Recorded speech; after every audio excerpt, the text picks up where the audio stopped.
we get their attention, we ask that you wave at them. Because if you do get their hands waving at you, trust me, it will distract them from throwing things at you, ladies and gentlemen. And that happens all the time. And you can tell a lot about the people here in London on our bridges. You see, if they wave back at you, that just probably means that they're on holiday and enjoy themselves. If they ignore you, this means they're from London and they're bloody miserable like the rest of us. They'll either ignore you or spit at you never get it right. To your right, that's the Royal Festival Hall, the last remaining concert hall to stand for the festivals of Great Britain. Now they used to concerts inside that hall to boost the morale after the war. The very first artist to perform inside there was Jimi Hendrix. After him, many amazing greats, the likes of Pavarotti, Amy Winehouse, Whitney Houston, David Bowie, Elton John, even Blue Eyes himself, Frank Sinatra. Just a few of the greats that have all put on a beautiful show inside the Royal Festival Hall. The bridge in front of us, that is Waterloo Road Bridge. It is the longest bridge to span across our river. It's over a quarter of a mile long. Also has the nickname on our river of the Ladies' Bridge, because it's built in the Second World War for over 95% female labour workforce, while the men was off fighting for king and country.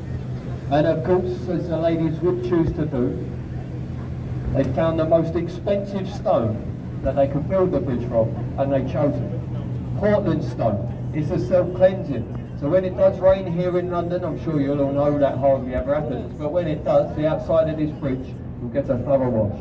You can see the difference between the outer edge and the dirty underneath.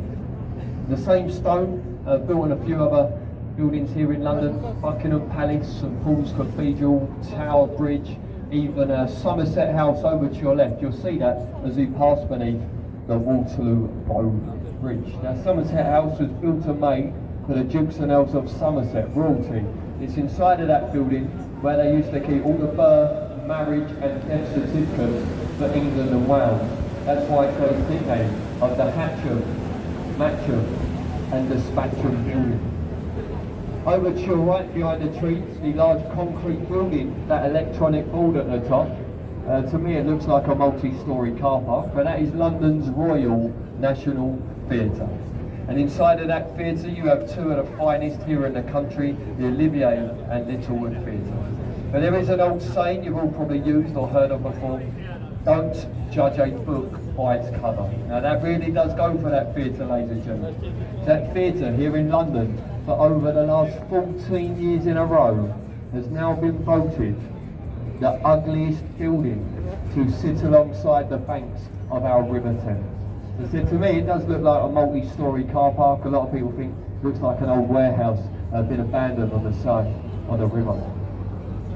To your left you can see in front of the boats the white vessel with the cream funnels there. That's the HQS Wellington. Sea action in New Zealand, the Second World War for our Royal Navy, hence the name. Now if you look at the back end of the boat, the blunt end, furthest away from us, look in the tree line there, you see a stone archway. That is called Temple Arch and Gateway.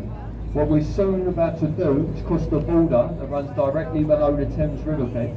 We're going to leave the city of Westminster behind us. We're now entering the city of London. Two cities within a city by a river, split up by Temple Arch and Gateway. On the roadside you can see the two silver griffins on the Victoria embankment there. Now the tide still leaving London, ladies and gentlemen, which it does so for about 7 hours. Now when the tide's low here, not a lot of people believe me when I tell them, but here in the capital city of London we have some of the finest golden, sandy, tropical beaches. Have a look at that to your right, folks. That is stunning, isn't it, eh? The South Bank Riviera we call that. I don't know what you're laughing at. That is beautiful over there. As you can see, it's where the lovely parents take their small, innocent children to go and paddle about in London, sparkling, polluted river water. Lovely parents. Not forgetting the broken glass and the rusty needles. Take them over there, folks. You'll have a fantastic day, believe me. Just get a tetanus on the way home, I'm sure it'll be alright. See the orange brick building there, originally Stamford Wharf Power Station. It was taken over years later by a meat company, used a refrigeration warehouse for cold meats, and of course it was that company came up with the famous OXO and stock cube craving. Now the building itself split up into 3 different parts. At the bottom we now have shops, in the middle unaffordable homes, at the top the 5-star Harvey Nichols restaurant, said to be in the top 3 most expensive places to eat today on the south bank of the river. See the orange brick building to your left, looks like the old church there. That's the old Zion College and Library, home to our old Anglican clergy many years ago. Still to this day, inside of that building, there are books worth millions of pounds. It's even where the late Queen kept her personal diary, where the first Bible was translated over from Hebrew to English, still in the old Zion College today. The bridge we're approaching, or just about to pass beneath, is the Blackfriars Road Bridge. Now it's in between these 2 bridges. These are the Blackfriars bridges, where the Victorians used to believe that the seawater would flood into London and meet the Thames with the fresh river water. We do know that's not true anymore. It's that river behind us. It's in a place called Teddington. That's an old English name or word for tide ending town, Teddington. The newly refurbished Blackfriars Railway Bridge, only costing £500 million to build. The roof is now fully solar panels, so the station gets the majority of its income from. To the left, dominating the skyline, St Paul's Cathedral, designed by Sir Christopher Wren, took 35 years to build and complete. Stands at a height of 365 feet tall. Easy to remember, it's a foot tall for each day of the year. Now to get to the top, the grey dome roof there, you might be able to see people walking around there. It's a viewing gallery. You get some of the best views across London from the top of that building. The only problem is about 528 steps to climb to get to the top. So it might take you 2 weeks to get up there, but the views are well worth it. They're not allowed to build and overcast the shadow around Wren's masterpiece, so you get clear views straight across the capital. The old Bankside Power Station to your right hand side, now famously known in London for being in the top 5 most visited tourist attractions as the Tate Modern Art Gallery, where you could go to see some of the greatest art from all around the world. And it does also tell you that the Tate Modern is free and open to all. That art gallery is completely free to enter, ladies and gentlemen. And if any of you on board this boat today have ever been inside of that building or ever seen what modern art looks like, you'll probably understand why it's completely free to enter. Because it's all a load of crap. I'm glad you agree. To your right hand side, behind the trees, white rounded building, thatched roof, oak beams around the centre, a replica of William Shakespeare's Rose and Globe Theatre. The only building in London today to have a thatched roof after the Great Fire of London. For that reason it did take over 20 years to get planning permission to build it. Today you can go inside of the Globe, watch one of Shakespeare's many plays, and it'll only cost you just over £5, which is great value for live entertainment in the capital. There's no music, no lighting, no sound effects. It is a fully open-air theatre, so if you do go on a rainy day, the old saying, the show must go on, that is from the Globe. They will not stop, they will continue with their old plays inside that building. Now the bridge in front of us, that is Southwark Road Bridge, known here on our river as London's least used bridge. If you look left and right, you'll see why. It's built into the back streets of the capital city of London. The only people we find using this bridge on a day-to-day is what we call London's professional drivers, taxis, buses, lorries and coaches. Originally built to help out with traffic and congestion on the old London Bridge further downstream. We'll pass that in a couple of bridges' time. It's also where they got the separation scheme. We're driving on the left and right hand side of the road. That was at Southwark Road Bridge.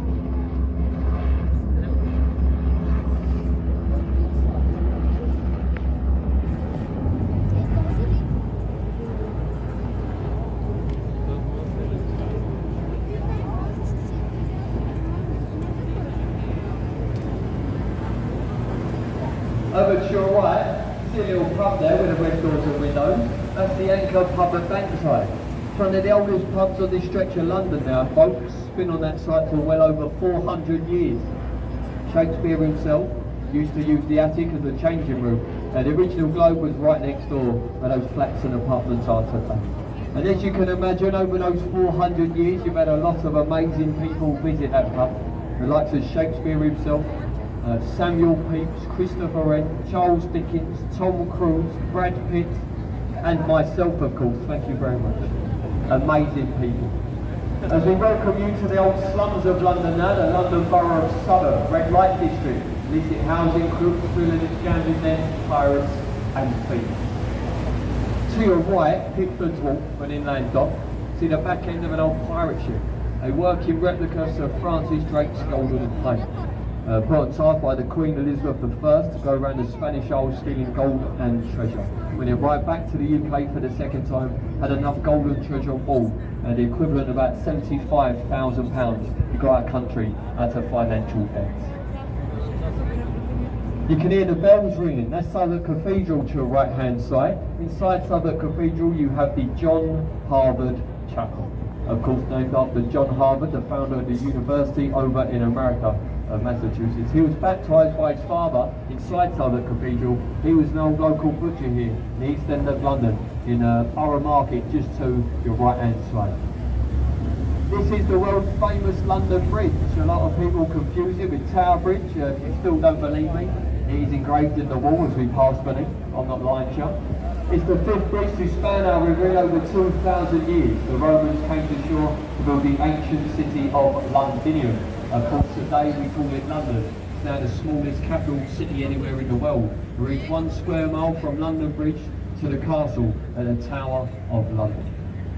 Also to your right, London Bridge Hospital.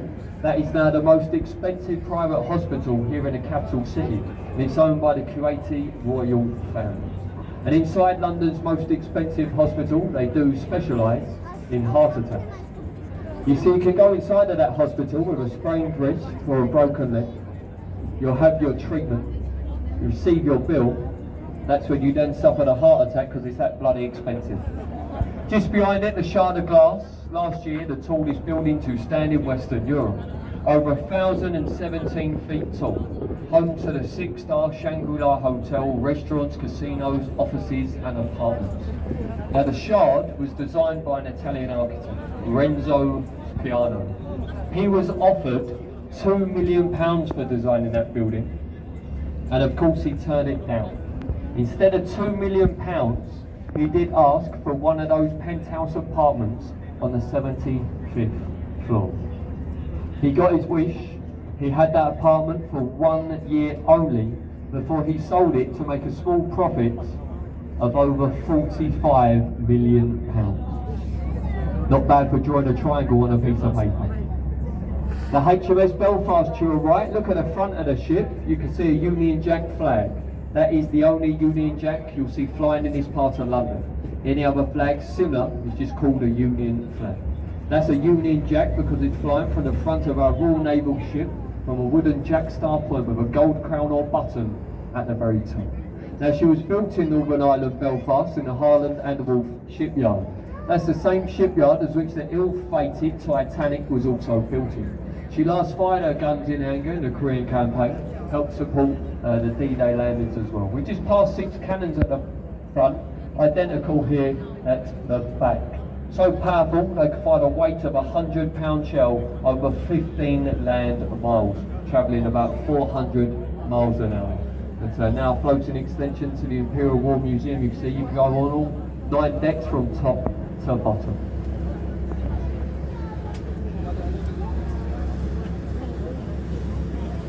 To your left-hand side then, the Tower of London. Now the original part is the castle in the middle. Has the nickname of the Bloody Castle, and I think they only give it the nickname the Bloody Castle because they put trees in the bloody way so you can't see it. You will be able to soon. We're going to turn the back round, you get a lovely side-on view of it. Now the castle in the middle, that was founded by William the Conqueror towards the end of 1066. It's been a royal mint, a royal zoo, place of torture, imprisonment and execution. Now home to over 1,000 years of French and English history.